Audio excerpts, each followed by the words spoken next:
नमस्कार। लुम्बिनी प्रदेशको वनरक्षक पदको लागि लिइने लिखित परीक्षामा सोध्न सक्ने महत्त्वपूर्ण 60वटा प्रश्नहरू ल्याएर आएका छौँ। प्रश्नहरू महत्त्वपूर्ण छन्, त्यसैले भिडियो अन्तिमसम्म हेर्नुहोला। भिडियो मन परेमा लाइक, सेयर र कमेन्ट गर्न नभुल्नुहोला भन्दै आजको भिडियो सुरु गरौँ। आजको पहिलो प्रश्न छ, लुम्बिनी प्रदेशमा कतिवटा डिभिजन वन कार्यालय रहेका छन्? अप्सनमा रहेका छन् क 14वटा, ख 15वटा, ग 16वटा, घ 12वटा। यसको सही जवाफ रहेको छ लुम्बिनी प्रदेशमा 14वटा सब डिभिजन रहेका छन्। प्रश्न नम्बर 2, नेपालमा वन्यजन्तु सप्ताह कहिले मनाइन्छ? अप्सन कमा रहेको छ भदौ 1 गतेदेखि 7 गतेसम्म, खमा वैशाख 1 गतेदेखि 7 गतेसम्म, गमा रहेको छ चैत 1 गतेदेखि 7 गतेसम्म, घमा असार 1 गतेदेखि 7 गतेसम्म। यसको सही जवाफ हो वैशाख 1 गतेदेखि 7 गतेसम्म। नेपालमा वन्यजन्तु सप्ताह प्रत्येक वर्ष वैशाख 1 गतेदेखि 7 गतेसम्म मनाइन्छ। त्यसैगरी प्रश्न नम्बर 3 मा रहेको छ, 30औं वन्यजन्तु सप्ताह 2082 को नारा के हो? अप्सन रहेका छन् क समन्वय, सहकार्य र सह-अस्तित्व हाम्रो साझा दायित्व, ख मानव वन्यजन्तु र सहकार्य हाम्रो साझा दायित्व, ग बुझौँ वन्यजन्तुको आनीबानी, घटाउँ मानवसँगको द्वन्द्व र हानि नोक्सानी, घ पृथ्वी हाम्रो घर। 30औं वन्यजन्तु सप्ताह 2082 को नारा अप्सन नम्बर ग रहेको छ, बुझौँ वन्यजन्तुको आनीबानी, घटाउँ मानवसँगको द्वन्द्व र हानि नोक्सानी। यसको सही जवाफ ग रहेको छ। प्रश्न नम्बर 4, सिमसार भन्नाले के बुझिन्छ? अप्सन रहेका छन् क खहरे खोला, ख बलौटे, ग सुक्खा फाँट, घ ताल तलैया। सिमसार भन्नाले ताल तलैयालाई बुझाउँछ। यसको सही जवाफ रहेको छ अप्सन नम्बर घ ताल तलैया। प्रश्न नम्बर 5, सामुदायिक वन उपभोक्ता समितिको गठन गर्दा कति प्रतिशत महिला सहभागी गराउनु पर्दछ? अप्सन रहेका छन् 50%, त्यसैगरी अप्सन ख मा 33%, ग मा 45%, घ मा 55%। यसको सही जवाफ रहेको छ अप्सन नम्बर क 50%। सामुदायिक वन उपभोक्ता समूह या त समितिको गठन गर्दा 50% महिला सहभागी गराउनु पर्दछ। प्रश्न नम्बर 6, मानिस जस्तै हाँस्न सक्ने जनावर कुन हो? अप्सन क भालु, ख हाइना, ग हाब्रे, घ चिम्पान्जी। मानिस जस्तै हाँस्न सक्ने जनावर हाइना रहेको छ। अप्सन नम्बर ख हाइना यसको सही जवाफ। प्रश्न नम्बर 7, बाँदर विशेषज्ञ भनेर कसलाई चिनिन्छ? प्रश्न, बाँदर विशेषज्ञ भनेर कसलाई चिनिन्छ? क डाक्टर हेमसागर बराल, ख हरिमान श्रेष्ठ, ग डाक्टर मुकेश चालिसे, घ प्राध्यापक डाक्टर कालुराम खुम्बु। ग नै भएको रहेछ यसमा, तर घ हुनुपर्ने। यसको सही जवाफ हो ग डाक्टर मुकेश चालिसे। अब प्रश्न नम्बर 8, प्रश्न नम्बर 8 मा रहेको छ, राष्ट्रिय बाघ संरक्षण समितिको अध्यक्ष को हुने व्यवस्था छ? क वन मन्त्री, ख महानिर्देशक, ग मुख्य सचिव, घ प्रधानमन्त्री। यसको सही जवाफ रहेको छ प्रधानमन्त्री। राष्ट्रिय बाघ संरक्षण समितिको अध्यक्ष प्रधानमन्त्री हुने व्यवस्था छ। प्रश्न नम्बर 9, नेपालमा कति वर्षमा गैंडा गणना गर्ने गरिन्छ? नेपालमा कति वर्षमा गैंडा गणना गर्ने गरिन्छ? क 5 वर्षमा, ख 8 वर्षमा, ग 3 वर्षमा, घ 10 वर्षमा। यसमा घ हुनुपर्नेमा ग नै रहेको छ। प्रश्न नम्बर 9 को सही जवाफ रहेको छ 5 वर्षमा। गैंडा गणना 5 वर्षमा हुने गर्दछ। 10, बिउ छर्नु अघि कुन बिउलाई तातो पानीमा डुबाइन्छ? बिउ छर्नु अघि कुन बिउलाई तातो पानीमा डुबाइन्छ? क उत्तिस, ख टिक, ग सिसौ, घ साल। यसको सही जवाफ रहेको छ ख टिक। टिकको बिउ छर्नु अघि तातो पानीमा डुबाइन्छ। प्रश्न नम्बर 11, खोटो संकलन गर्दा रुखको व्यास कम्तीमा कति हुनु पर्दछ? खोटो संकलन गर्दा रुखको व्यास कम्तीमा कति हुनु पर्दछ? क 5 सेमी, ख 10 सेमी, ग 30 सेमी, घ 20 सेमी। यसको सही जवाफ हो 30 सेमी व्यास हुनु पर्दछ। प्रश्न नम्बर 12, खैर के को लागि प्रयोग गरिन्छ? त्रिफला बनाउन, दाउराको रूपमा, ट्याक्सोल बनाउन, कत्था बनाउन। खएर के को लागि प्रयोग गरिन्छ? यसको सही जवाफ रहेको छ कत्था बनाउन प्रयोग गरिन्छ। प्रश्न नम्बर 13 कुन जडीबुटी विदेश निकासीको लागि प्रतिबन्ध लगाएको छ? क ओखरको बोक्रा, ख दालचिनीको बोक्रा, ग खयरको बोक्रा, घ लौट सल्लाको बोक्रा। यसको सही जवाफ रहेको छ ओखरको बोक्रा। ओखरको बोक्रालाई विदेश निकासीको लागि प्रतिबन्ध लगाएको छ। त्यसैगरी प्रश्न नम्बर 14 चितौड राष्ट्रिय निकुञ्ज कुन वन्यजन्तुका लागि प्रख्यात छ? क चितुवा, ख एकसिङे गैंडा, ग भालु, घ मृग। सही जवाफ रहेको छ एकसिङे गैंडा। प्रश्न नम्बर 15 कुन मृगको नाइटोमा बिना हुन्छ? कुन मृगको नाइटोमा बिना हुन्छ? क रतुवा, ख चित्तल, ग कस्तुरी, घ पारसिंगा। यसको सही जवाफ रहेको छ कस्तुरी। कस्तुरीको नाइटोमा बिना हुने गर्दछ। प्रश्न नम्बर 16 अदालतमा मुद्दा दायर गर्नु अघि कसको राय सल्लाह लिनु पर्दछ? क डिभिजनल वन अधिकृत, ख सरकारी वकिल, ग न्यायाधीश, घ माथिका कुनै पनि होइन। यसको सही जवाफ रहेको छ ख सरकारी वकिल। प्रश्न नम्बर 17 जडीबुटीको हिसाबले बिरुवाको सम्पूर्ण भाग प्रयोगमा आउने बिरुवा कुन हो? जडीबुटीको हिसाबले बिरुवाको सम्पूर्ण भाग प्रयोगमा आउने बिरुवा कुन हो? क चिराइतो, ख कुट्की, ग पिपल, घ टिमुर। यसको सही जवाफ रहेको छ चिराइतो। प्रश्न नम्बर 18 राष्ट्रिय निकुञ्ज तथा वन्यजन्तु संरक्षण विभागको स्थापना कहिले भएको हो? राष्ट्रिय निकुञ्ज तथा वन्यजन्तु संरक्षण विभागको स्थापना कहिले भएको हो? क विक्रम सम्वत 2032, विक्रम सम्वत 2037, ग विक्रम सम्वत 2038, घ विक्रम सम्वत 2031।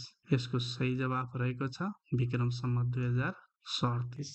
प्रश्न नम्बर 19 कुन जनावरको सबै अङ्गहरूको लागि अवैध मानिन्छ? कुन जनावरको सबै अङ्गहरूको लागि अवैध मानिन्छ? क जरायो, ख हात्ती, ग बाघ, घ गैंडा। यसको सही जवाफ रहेको छ ग बाघ। बाघको सबै अङ्गको लागि अवैध शिकार मानिने गर्दछ। प्रश्न नम्बर 20 हात्तीको दिशालाई के भनिन्छ? क खमारी, ख लादी, घ सुली, घ थासो। यसको सही जवाफ रहेको छ थासो। हात्तीको दिशालाई थासो भनिने गर्दछ। प्रश्न नम्बर 21 नर्सरीको हेरचाह गर्ने व्यक्तिलाई के भनिन्छ? क नर्सरी नाइके, ख वन हेराला, ग गेम स्काउट, घ वन रक्षक। नर्सरीको हेरचाह गर्ने व्यक्तिलाई नर्सरी नाइके भनिन्छ। यसको सही जवाफ रहेको छ अप्सन नम्बर क नर्सरी नाइके। प्रश्न नम्बर 22 सामुदायिक वनको भू स्वामित्व कसको हुन्छ? क स्थानीय सरकार, ख नेपाल सरकार, ग सामुदायिक वन उपभोक्ता समूह, घ प्रदेश सरकार। सामुदायिक वनको भू स्वामित्व नेपाल सरकारको हुने गर्दछ। प्रश्न नम्बर 23 लुम्बिनी प्रदेशमा कतिवटा सब डिभिजन कार्यालय रहेका छन्? लुम्बिनी प्रदेशमा कतिवटा सब डिभिजन वन कार्यालय रहेका छन्? क 85 वटा, ख 87 वटा, ग 86 वटा, घ 88 वटा। यसको सही जवाफ रहेको छ 86 वटा। लुम्बिनी प्रदेशमा 86 वटा सब डिभिजन कार्यालय रहेका छन्। प्रश्न नम्बर 24 रुद्राक्षको मुखमा कुन भगवानको वास हुने विश्वास गरिन्छ? रुद्राक्षको मुखमा कुन भगवानको वास हुने विश्वास गरिन्छ? क रुद्र, ख विष्णु, ग गणेश, घ ब्रह्मा। यसको सही जवाफ रहेको छ घ ब्रह्मा। प्रश्न नम्बर 25 चिडियाखाना कुन निकाय अन्तर्गत पर्दछ? क राष्ट्रिय प्रकृति संरक्षण कोष, ख वन तथा वातावरण मन्त्रालय, ग वन तथा भू संरक्षण विभाग, घ राष्ट्रिय निकुञ्ज तथा वन्यजन्तु संरक्षण विभाग। चिडियाखाना कुन निकाय अन्तर्गत पर्दछ? यसको सही जवाफ रहेको छ राष्ट्रिय प्रकृति संरक्षण कोष। चिडियाखाना राष्ट्रिय प्रकृति संरक्षण कोष अन्तर्गत पर्दछ। प्रश्न नम्बर 26 नेपालमा रहेका 12 वटा राष्ट्रिय निकुञ्ज मध्ये लुम्बिनी प्रदेशमा कतिवटा राष्ट्रिय निकुञ्ज पर्दछन्? नेपालमा रहेका 12 वटा राष्ट्रिय निकुञ्ज मध्ये लुम्बिनी प्रदेशमा कतिवटा राष्ट्रिय निकुञ्ज पर्दछन्? अप्सन रहेका छन् क 3 वटा, ख 2 वटा, ग 4 वटा, घ 1 वटा। यसको सही जवाफ रहेको छ ख 2वटा। 27 नेपाली हातेकागज कुन प्रजातिको बिरुवाको बोक्राबाट बनाइन्छ? नेपाली हातेकागज कुन प्रजातिको बिरुवाको बोक्राबाट बनाइन्छ? क अर्गेली, ख बाँस, ग लोक्ता, घ अल्लो। यसको सही जवाफ रहेको छ ग लोक्ताबाट। प्रश्न नम्बर 28 सबैभन्दा बढी वन अतिक्रमण भएको जिल्ला कुन हो? क कैलाली, ख दाङ, ख दाङ, ग उदयपुर, घ कञ्चनपुर। यसको सही जवाफ रहेको छ कैलाली। प्रश्न नम्बर 29 बाघको बच्चालाई डमरू भनिन्छ भने हात्तीको बच्चालाई के भनिन्छ? क बच्चा, ख छावा, ग केटाकेटी, घ छाउरो। यसको सही जवाफ रहेको छ हात्तीको बच्चालाई छावा भनिन्छ। प्रश्न नम्बर ग मा रहेको केटाकेटी चाहिँ गैंडाको बच्चालाई भनिने गर्दछ। प्रश्न नम्बर 30 चितवन राष्ट्रिय निकुञ्ज कहिले विश्व सम्पदा सूचीमा सूचीकृत भएको हो? यसको अप्सन रहेका छन् क सन् 1979, ख सन् 1994, ग सन् 1984, घ सन् 1981। यसको सही जवाफ रहेको छ सन् 1984। चितवन राष्ट्रिय निकुञ्ज सन् 1984 मा विश्व सम्पदा सूचीमा सूचीकृत भएको हो। प्रश्न नम्बर 31 त्रिफलामा हर्रो बर्रो र डट डट डट पर्दछन्? क काफल, ख तुलसीको पात, ग पिपल, घ अमला। त्रिफलामा हर्रो बर्रो र अमला पर्दछन्। यसको सही जवाफ रहेको छ अमला। अप्सन नम्बर घ अमला। प्रश्न नम्बर 32 गैंडालाई सबैभन्दा बढी मनपर्ने घाँस कुन हो? क खर काँस, ख खन्यु, ग रुखका पात, घ बाँस। गैंडालाई सबैभन्दा बढी मनपर्ने घाँस खर काँसको घाँस चाहिँ सबैभन्दा मनपर्ने घाँस हो। यसको सही जवाफ रहेको छ क खर घाँस। प्रश्न नम्बर 33 नेपालमा मात्र पाइने चरा कुन हो? क तित्रा, ख काँडे भ्याकुर, ग भँगेरा, घ डाँफे। यसको सही जवाफ रहेको छ काँडे भ्याकुर। नेपालमा मात्र पाइने चरा काँडे भ्याकुर हो। 14 कस्तुरीको बिनाको थैली कुन भागमा हुन्छ? प्रश्न नम्बर 34 कस्तुरीको बिनाको थैली कुन भागमा हुन्छ? क पेटमा, ख ढाडमा, ग नाभिमा, घ सिङमा। यसको सही जवाफ रहेको छ नाभिमा। कस्तुरीको बिना नाभिमा हुने गर्दछ। प्रश्न नम्बर 35 भालुलाई कुन प्रयोजनका लागि मारिन्छ? भालुलाई कुन प्रयोजनका लागि मारिन्छ? क छालाको लागि, ख गिदीका लागि, ग मासुका लागि, घ पित्त थैलीको लागि। यसको सही जवाफ रहेको छ पित्त थैलीको लागि। प्रश्न नम्बर 36 डल्फिन किन छिनछिनमा पानी बाहिर निस्किन्छ? अप्सनहरू क श्वास फेर्न, ख शरीर घाममा सेक्न, ग आकाश हेर्न, घ आफू कहाँ छु भनेर देखाउन। यसको सही जवाफ रहेको छ श्वास फेर्न। प्रश्न नम्बर 37 जीवनभर नसुती काम गरिरहने किरा कुन हो?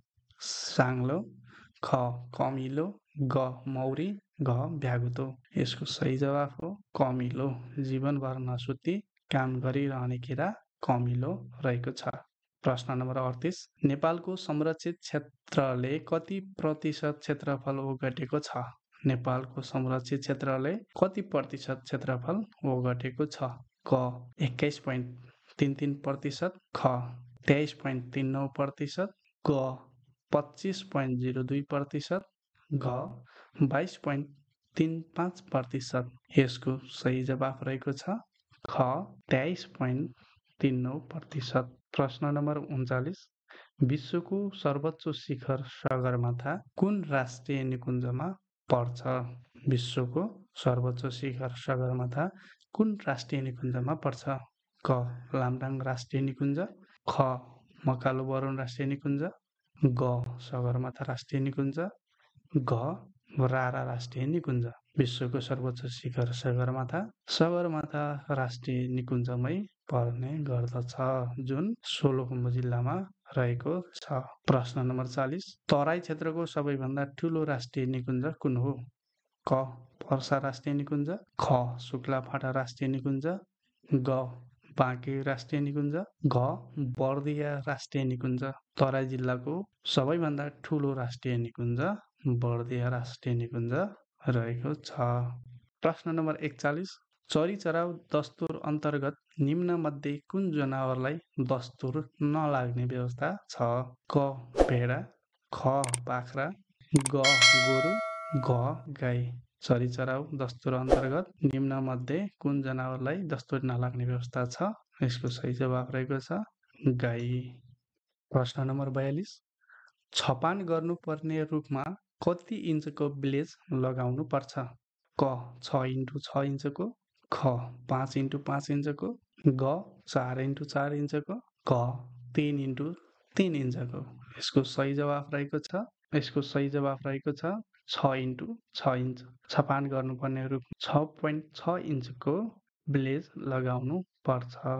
प्रश्न नम्बर 43, इन्द्रेणीको आकारमा उड्ने पन्छी कुन हो? क डाँफे, ख खरमजुर, ग सारस, घ धनेश। यसको सही जवाफ रहेको छ ख खरमजुर। इन्द्रेणीको आकारमा उड्ने पन्छी खरमजुर रहेको छ।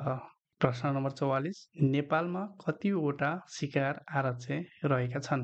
अप्सनहरू रहेका छन् क 2 वटा, ख 3 वटा, ग 1 वटा, घ 5 वटा। यसको सही जवाफ रहेको छ ग 1 वटा। नेपालमा 1 वटा शिकार आरक्ष्य रहेका छन्, त्यो हो ढोरपाटन शिकार आरक्ष्य। प्रश्न नम्बर 45, सामुदायिक वनको भूस्वामित्व कसको हुन्छ? सामुदायिक वनको भूस्वामित्व कसको हुन्छ? क सामुदायिक वन उपभोक्ता समूह, ख स्थानीय सरकार, ग प्रदेश सरकार, घ नेपाल सरकार। सामुदायिक वनको भूस्वामित्व नेपाल सरकारको स्वामित्वमा हुने गर्दछ। प्रश्न नम्बर 46, वन क्षेत्रमा गस्ती गर्दा ध्यान दिनुपर्ने कुराहरू के हुन्? पूर्व योजना तयार गर्ने, ख आवश्यक सामानहरूको जोहो गर्ने, ग गस्ती सम्बन्धी सूचनाहरू गोप्य राख्ने, घ माथिका सबै। यसको सही जवाफ रहेको छ माथिका सबै। प्रश्न नम्बर 47, कसुरदारलाई राख्ने हिरासत कस्तो हुनुपर्छ? क अँध्यारो, ख घाम नपस्ने, ग सुरक्षाको पूर्ण व्यवस्था भएको, घ माथिका सबै। कसुरदारलाई राख्ने हिरासत कस्तो हुनुपर्छ? यसको सही जवाफ रहेको छ ग सुरक्षाको पूर्ण व्यवस्था भएको हुनुपर्दछ। प्रश्न नम्बर 48, ओखरको बिउ कुन महिना सङ्कलन गरिन्छ? ओखरको बिउ कुन महिना सङ्कलन गरिन्छ? क कार्तिक, ख मङ्सिर, ग पुस, घ माघ। यसको सही जवाफ रहेको छ क कार्तिक। कार्तिक महिनामा ओखरको बिउ सङ्कलन गर्ने गरिन्छ। प्रश्न नम्बर 49, वन पैदावार तलका मध्ये कुन होइन? वन पैदावार तलका मध्ये कुन होइन? क दाउरा, ख खनिज, ग काठ, घ सोत्तर। यसको सही जवाफ रहेको छ ख खनिज। प्रश्न नम्बर 50, अमलाको वैज्ञानिक नाम के हो? अमलाको वैज्ञानिक नाम के हो? क टर्मिनालिया चेबुला, ख आल्सन नेपालेन्सिस, ग फाइलान्थस इम्लिका, घ माथिका कुनै पनि होइन। अमलाको वैज्ञानिक नाम फाइलान्थस इम्लिका रहेको छ। यसको सही जवाब ऑप्सन नम्बर ग फाइलान्थस इम्लिका रहेको छ। प्रश्न नम्बर 51, चारकोसे झाडीका नामले प्रख्यात वन कुन राष्ट्रिय निकुञ्जमा पर्दछ? चारकोसे झाडीका नामले प्रख्यात वन कुन राष्ट्रिय निकुञ्जमा पर्दछ? क सुग्लाफाटा राष्ट्रिय निकुञ्ज, ख बर्दिया राष्ट्रिय निकुञ्ज, ग बाँके राष्ट्रिय निकुञ्ज, घ पर्सा राष्ट्रिय निकुञ्ज। यसको सही जवाफ रहेको छ पर्सा राष्ट्रिय निकुञ्ज। चारकोसे झाडीका नामले प्रख्यात वन पर्सा राष्ट्रिय निकुञ्जमा पर्दछ। प्रश्न नम्बर 52, दाहारा नआउने भाले हात्तीलाई के भनिन्छ? दाहारा नआउने भाले हात्तीलाई के भनिन्छ? क मङ्कुना, ख लगुना, ग छावा, घ गजमोती यसको सही जवाब छ मकुना। प्रश्न नम्बर 53 रुख काटेपछि बाँकी रहेको ठुटाबाट पलाउने मुनालाई के भनिन्छ? रुख काटेपछि बाँकी रहेको ठुटाबाट पलाउने मुनालाई के भनिन्छ? क कपास, ख कपिस, ग टुसा, घ मुना। यसको सही जवाब रहेको छ कपिस। रुख काटेपछि बाँकी रहेको ठुटाबाट पलाउने मुनालाई कपिस भन्ने गरिन्छ। 54 नेपालको सबैभन्दा ठुलो ताल कुन राष्ट्रिय निकुञ्जमा पर्दछ? नेपालको सबैभन्दा ठुलो ताल कुन राष्ट्रिय निकुञ्जमा पर्दछ? सगरमाथा राष्ट्रिय निकुञ्ज, लामटाङ राष्ट्रिय निकुञ्ज, रारा राष्ट्रिय निकुञ्ज, घमा रहेको छ सेफोक्सुन्डो राष्ट्रिय निकुञ्ज। यसको सही जवाब रारा राष्ट्रिय निकुञ्ज। नेपालको सबैभन्दा ठुलो ताल रारा राष्ट्रिय निकुञ्जमा पर्दछ। 55 अव्यवस्थित चरीचरणले तलका मध्ये कुन समस्या ल्याउँछ? क जैविक विविधतामा ह्रास, भूक्षय, भूस्खलन, माथिका सबै। अव्यवस्थित चरीचरणले माथिका सबै समस्या ल्याउने गर्दछ। प्रश्न नम्बर 56 वन भन्नाले कुन क्षेत्रलाई चिनिन्छ? क पूर्ण वा आंशिक रूपमा रुखहरूले ढाकिएको क्षेत्र, ख राष्ट्रिय वन, ग धार्मिक वन, घ सामुदायिक वन। वन भन्नाले पूर्ण वा आंशिक रूपमा रुखहरूले ढाकिएको क्षेत्रलाई चिनिने गर्दछ। प्रश्न नम्बर 57 सारसको कसुरदारलाई बढीमा कतिसम्म सजाय हुने व्यवस्था रहेको छ? सारसको कसुरदारलाई बढीमा कतिसम्म कैद हुने व्यवस्था रहेको छ? क 2 वर्षसम्म, ख बढीमा 2 वर्षसम्म, ग 4 वर्षसम्म, घ 4 वर्षभन्दा कम। यसको सही जवाब रहेको छ ख बढीमा 2 वर्षसम्म। प्रश्न नम्बर 58 चराको गुडबाट फूल वा बच्चा निकाल्नुलाई के भनिन्छ? चराको गुडबाट फूल वा बच्चा निकाल्नुलाई के भनिन्छ? क मनोरञ्जन, ख चोरी, ग सिकारी, घ माथिका सबै। यसको सही जवाब रहेको छ ग सिकारी। प्रश्न नम्बर 59 नेपाली रुपैयाँ 50 को कागजी नोटमा कुन जनावरको तस्बिर राखिएको छ? नेपाली रुपैयाँ 50 को कागजी नोटमा कुन जनावरको तस्बिर राखिएको छ? क बाघ, ख चौरी गाई, ग गैँडा, घ भेडा। यसको सही जवाब रहेको छ भेडा। 50 को कागजी नोटमा भेडाको तस्बिर राखिएको छ। प्रश्न नम्बर 60 वनरक्षक तयारीको लागि सोपान टिभीमा राखिएका भिडियोहरू कस्तो लाग्छ? ठिकै, ख राम्रो, ग ठिक लाग्छ, युट्युब च्यानल सब्सक्राइब गरेको छु, घ मलाई लागेको विचार कमेन्टमा लेख्छु। यसको जवाब पत्ता लगाउने काम चाहिँ तपाईँहरूकै रहेको छ। कुन अप्सन ठिक लाग्छ त्यही अप्सन हाम्रो कमेन्ट बक्समा लेख्नुहोला। हवस् त अन्तिमसम्म भिडियो हेरिदिनु भएकोमा धेरै धेरै धन्यवाद। भिडियो कस्तो लाग्यो त्यस्तै सल्लाह सुझाव कमेन्ट बक्समा लेख्न नभुल्नुहोला। हाम्रो युट्युब च्यानल सब्सक्राइब गर्नुहोला भन्दै बिदा हुन्छु। नमस्कार।